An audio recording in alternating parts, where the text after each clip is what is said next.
ॐ सूर्याय नमः।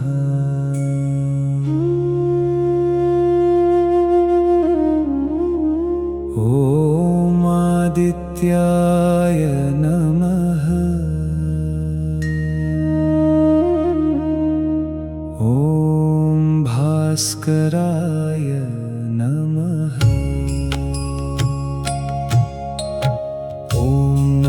भास्कराय दिव्यतेजसे नमः।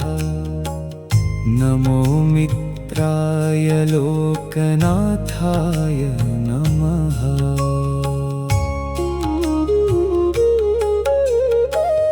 प्रभो सूर्य जगन्नाथ सर्वलोकप्रदीपक मम जीवन मार्गे नित्यं प्रकाशं प्रदेहि मे।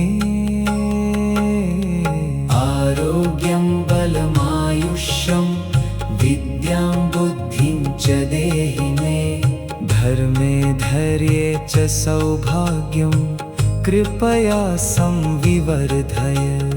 अज्ञानतिमिरं नाशय पापसङ्घं विनाशय।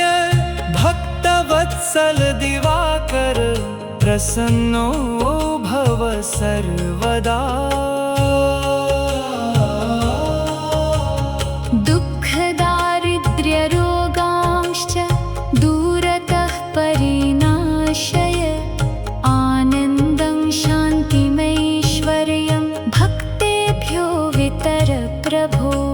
नमस्ते विश्वचक्षुषे नमस्ते लोकभास्कर। नमस्ते करुणासिन्धो रक्ष मां सर्वतो विभो। आदित्याय नमस्तुभ्यं सहस्रकिरणाय च।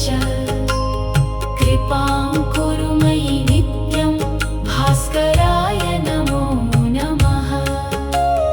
भक्तानां वाञ्छितं सर्वं त्वत्प्रसादान्महाप्रभो। सिद्ध्यतु मे सदा कार्यं भानो लोक नमस्कृत। त्वमेव प्रत्यक्षदेवोऽसि जगतां जीवनप्रदः। त्वदीयं तेजसा नित्यं विश्वमेतत् प्रकाशते। कमलानां विकासाय चित्तानां शुद्धये विभो। प्रातः काले स्मरामि त्वां सर्वसिद्धिप्रदायकम्। गृहे मे मङ्गलं नित्यं कुले मे सुखसम्पदः। सन्ततिं च शुभां देहि भक्तिमव्यभिचारिणी। कर्मबन्धविनाशाय ज्ञानदीपप्रकाशक मार्गदर्शिन् जगन्नाथ नमस्ते रविमण्डल। तेजसा तपसा चैव धैर्येण च दयानिधे। जीवनं मे सफलं कुरु भास्कर परमेश्वर। नमो नमस्ते सवितः सहस्रांशो दयानिधे। अनुगृह्य मम नित्यं पालयस्व दिवाकर। जय सूर्य जगद्भरत जय भानु नमोऽस्तुते। जय आदित्य देवेश त्राहि मां शरणागतम्। ॐ आदित्याय विद्महे दिवाकराय धीमहि। तन्नः सूर्यः प्रचोदयात्। नमामि त्वां दिनकरं प्रभाकरमनुत्तमम्। सर्वलोकहितार्थाय दीप्यमानं दिवाकरम्। उदयाचल समुत्थाय नमस्ते विश्वभावन। मम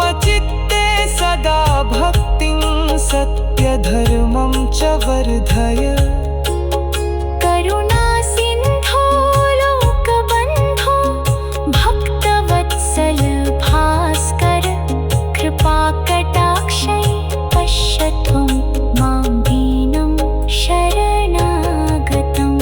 यशो मे देहि मेधां च बलं धैर्यं च शाश्वतं सद्बुद्धिं सत्क्रियां चैव प्रसादात् प्रददातु मे। त्वदीयकिरणस्पर्शा पवित्रं भवति जगत् तथैव मम जीवनं पुण्यपूर्णं कुरुष्व भो। शत्रुभयं विनाशाय रोगदुःखनिवारणम् आयुरारोग्यसम्पत्तिं देहि मे लोकभास्कर। नित्यं त्वन्नाम संकीर्त्य हृदि मे शान्तिरस्तु वै। त्वत्पादाम्बुजभक्तिर्मे जन्म जन्मनि वर्धताम्। धर्मार्थकाममोक्षाणां दाता त्वं पुरुषोत्तम। मम सर्वाभिलाषांश्च पूरयस्व कृपानिधे। विश्वस्य त्वं च नेत्रं हि कालचक्रप्रवर्तकः नमस्ते सूर्यदेवेश नमस्ते भक्तवत्सल।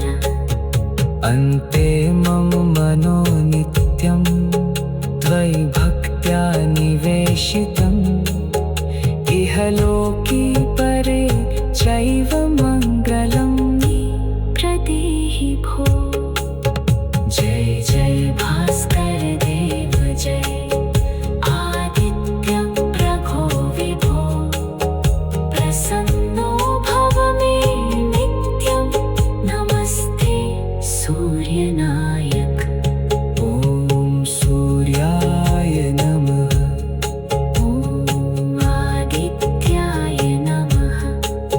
आदिदेव नमस्तुभ्यं प्रभो लोकैकभास्कर। अन्धकारं विनाशाय प्रकाशं दे। ॐ नमो भास्कराय दिव्यतेजसे नमः। नमो मित्राय लोकनाथाय नमः।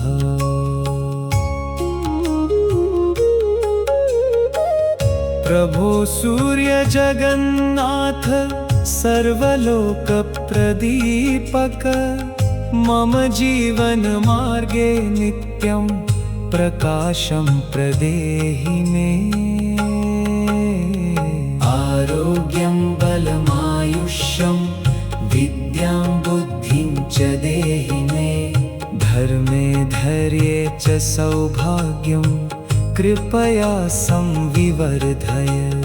अज्ञानतिमिरं नाशय पापसङ्घं विनाशय। भक्तवत्सल दिवाकर प्रसन्नो भव सर्वदा। दुःखदारिद्र्यरोगांश्च दूरतः परिनाशय।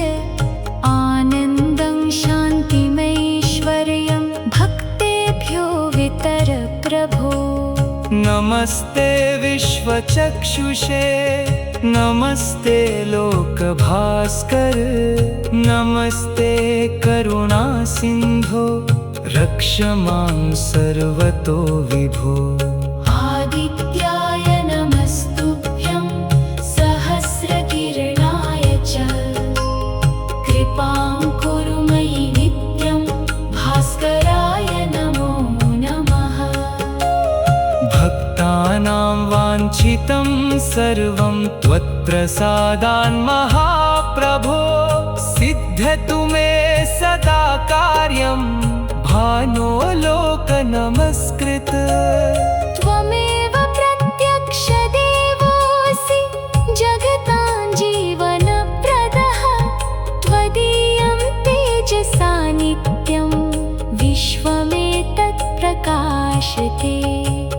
सकलानां विकासाय चित्तानां शुद्धये विभो प्रातः काले स्मरामि त्वां सर्वसिद्धिप्रदायकम् गृहे मे मङ्गलं नित्यं कुले मे सुखसम्पदः सन्ततिं च शुभां देहि भक्तिमव्यभिचारिणी कर्मबन्धविनाशाय ज्ञानदीपप्रकाशक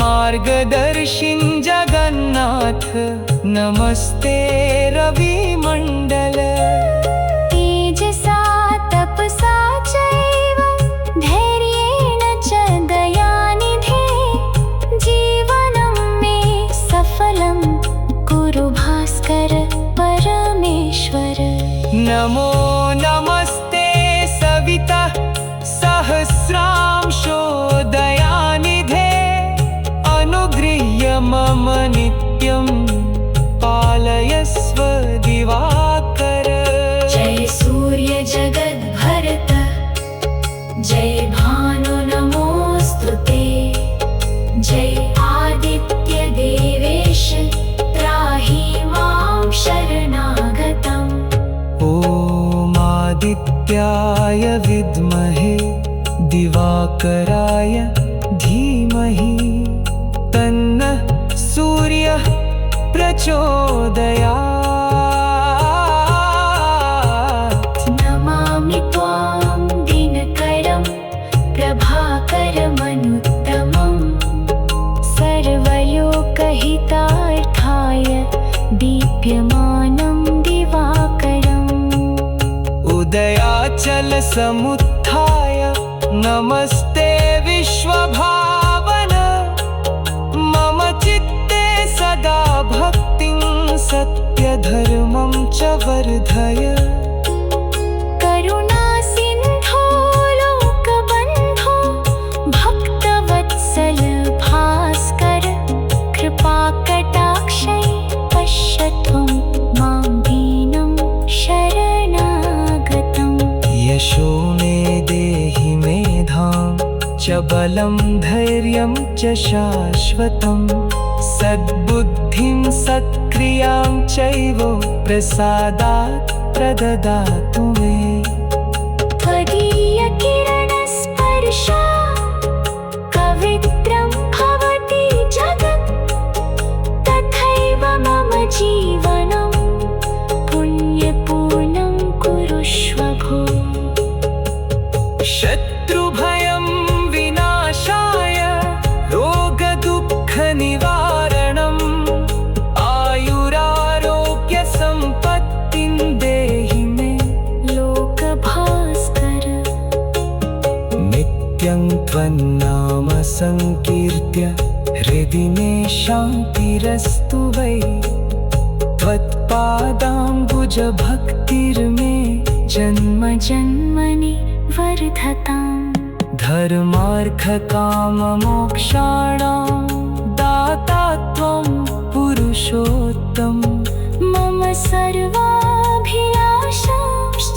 पूरयस्व कृपानिधे विश्वस्य त्वं जनेत्रं हि कालचक्रप्रवर्तकः नमस्ते सूर्यदेवेश नमस्ते भक्तवत्सल अन्ते मम मनो नित्यं त्वयि भक्त्या निवेशितम् इह लोके परे चैव मङ्गलं मे प्रदेहि भो जय जय भास्कर देव जय आदित्य प्रभो विभो प्रसन्नो भव मे नित्यं नमस्ते सूर्यनायक ॐ सूर्याय नमः ॐ आदित्याय नमः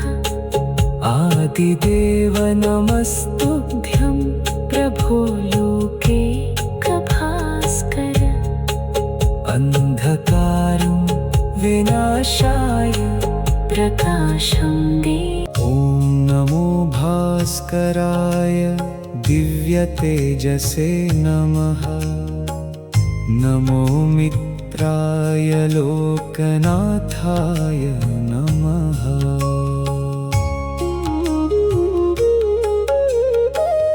प्रभो सूर्य जगन्नाथ सर्वलोकप्रदीपक मम जीवन मार्गे नित्यं प्रकाशं प्रदेहि मे। आरोग्यं बलमायुष्यं विद्यां बुद्धिं च देहि मे। धर्मे धैर्ये च सौभाग्यं कृपया संविवर्धय। अज्ञानतिमिरं नाशय पापसङ्घं विनाशय। भक्तवत्सल दिवाकर प्रसन्नो भव सर्वदा। दुःखदारिद्र्यरोगांश्च दूरतः परिनाशय। आनन्दं शान्तिमैश्वर्यं भक्तेभ्यो वितर प्रभो। नमस्ते विश्वचक्षुषे नमस्ते लोकभास्कर। नमस्ते करुणासिन्धो रक्ष मां सर्वतो विभो। आदित्याय नमस्तुभ्यं सहस्रकिरणाय च। कृपां कुरु मयि नित्यं भास्कराय नमो नमः।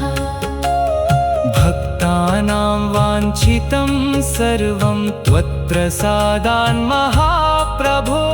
सिद्ध्यतु मे सदा कार्यं भानो लोक नमस्कृत। त्वमेव प्रत्यक्षदेवोऽसि जगतां जीवनप्रदः। त्वदीयं तेजसा नित्यं विश्वमेतत् प्रकाशते। कमलानां विकासाय चित्तानां शुद्धये विभो। प्रातः काले स्मरामि त्वां सर्वसिद्धिप्रदायकम्।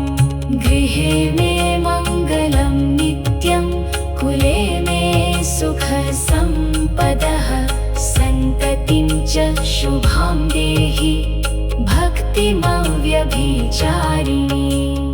कर्मबन्धविनाशाय ज्ञानदीपप्रकाशक मार्गदर्शिं जगन्नाथ नमस्ते रविमण्डल। तेजसा तपसा चैव धैर्येण च दयानिधे।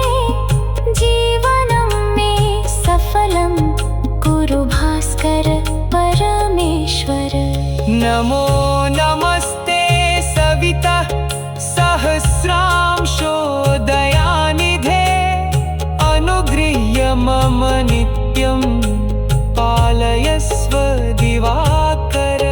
जय सूर्य जगद्भरत जय भानु नमोऽस्तु ते। जय आदित्य देवेश त्राहि मां शरणागतम्। ॐ आदित्याय विद्महे दिवाकराय धीमहि तन्नः सूर्यः प्रचोदयात्। नमामि त्वां दिनकरं प्रभाकरमनुत्तमं। सर्वलोकहितार्थाय दीप्यमानं दिवाकरम्। उदयाचल समुत्थाय नमस्ते विश्वभावन। मम चित्ते सदा भक्तिं सत्यधर्मं च वर्धय। करुणासिन्धो लोकबन्धो भक्तवत्सल भास्कर। कृपाकटाक्षै पश्य त्वं मां दीनं शरणागतम्।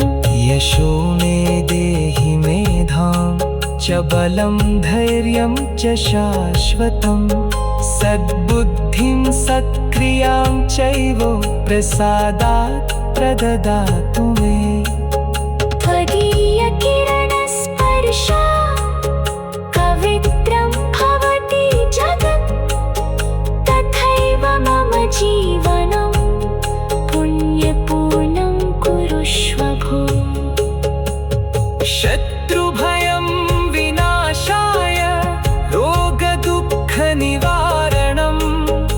आयुरारोग्यसम्पत्तिं देहि मे लोकभास्कर नित्यं त्वन्नाम संकीर्त्य हृदि मे शान्तिरस्तु वै त्वत्पादाम्बुजभक्तिर्मे जन्म जन्मनि वर्धताम् धर्मार्थकाममोक्षाणां दाता त्वं पुरुषोत्तम मम सर्वाभिलाषांश्च पूरयस्व कृपानिधे विश्वस्य त्वं जनेत्रं हि कालचक्रप्रवर्तकः नमस्ते सूर्यदेवेश नमस्ते भक्तवत्सल अन्ते मम मनो नित्यं त्वयि भक्त्या निवेशितम् इह लोके परे चैव मङ्गलं मे प्रदेहि भो जय जय भास्कर देव जय आदित्य प्रभो विभो प्रसन्नो भव मे नित्यं नमस्ते सूर्यनायक ॐ सूर्याय नमः ॐ आदित्याय नमः आदिदेव नमस्तुभ्यं प्रभो लोकैकभास्कर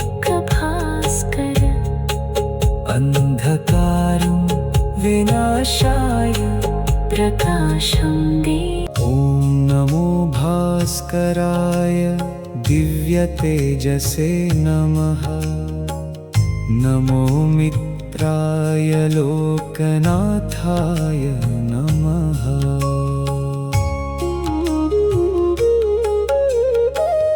प्रभो सूर्य जगन्नाथ सर्वलोकप्रदीपक मम जीवन मार्गे नित्यं प्रकाशं प्रदेहि मे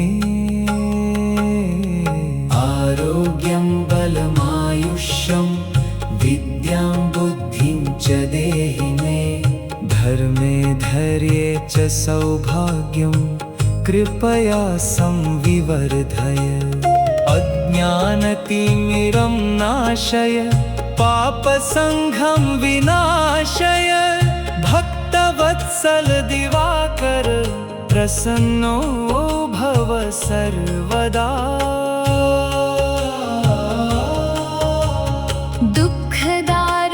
दुःखदारिद्र्यरोगांश्च दूरतः परिनाशय आनन्दं शान्तिमैश्वर्यं भक्तेभ्यो वितर प्रभो नमस्ते विश्वचक्षुषे नमस्ते लोकभास्कर नमस्ते करुणासिन्धो रक्ष मां सर्वतो विभो आदित्याय नमस्तुभ्यं सहस्रकिरणाय च कृपां कुरु मयि नित्यं भास्कराय नमो नमः भक्तानां वाञ्छितं सर्वं त्वत्प्रसादान्महाप्रभो सिद्ध्यतु मे सदा कार्यं भानो लोकनमस्कृत त्वमेव प्रत्यक्षदेवोऽसि जगतां जीवनप्रदः त्वदीयं तेजसा नित्यं विश्वमेतत् प्रकाशते कमलानां विकासाय चित्तानां शुद्धये विभो प्रातः काले स्मरामि त्वां सर्वसिद्धिप्रदायकम् गृहे मे मङ्गलं नित्यं कुले मे सुखसम्पदः सन्ततिं च शुभां देहि भक्तिमव्यभिचारिणी कर्मबन्धविनाशाय ज्ञानदीपप्रकाशक मार्गदर्शिन् जगन्नाथ नमस्ते रविमण्डल तेजसा तपसा चैव धैर्येण च दयानिधे जीवनं मे सफलं कुरु भास्कर परमेश्वर नमो नमस्ते सविता सहस्रांशो दयानिधे अनुगृह्य मम नित्यं पालयस्व दिवाकर जय सूर्य जगद्भरत जय भानु नमोऽस्तु ते जय आदित्य देवेश त्राहि मां शरणागतम् ॐ आदित्याय विद्महे दिवाकराय धीमहि तन्नः सूर्यः प्रचोदयात् नमामि त्वां दिनकरं प्रभाकरमनुत्तमम् सर्वलोकहितार्थाय दीप्यमानं दिवाकरम्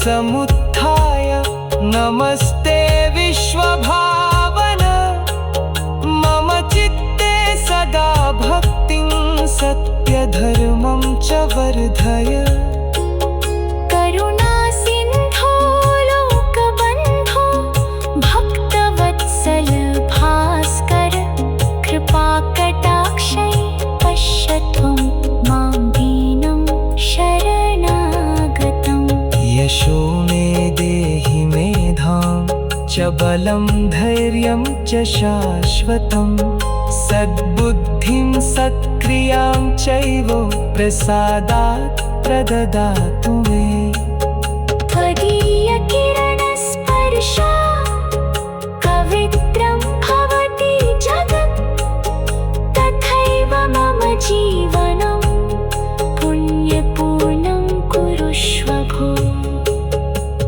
शत्रुभयं विनाशाय रोगदुःखनिवारणम्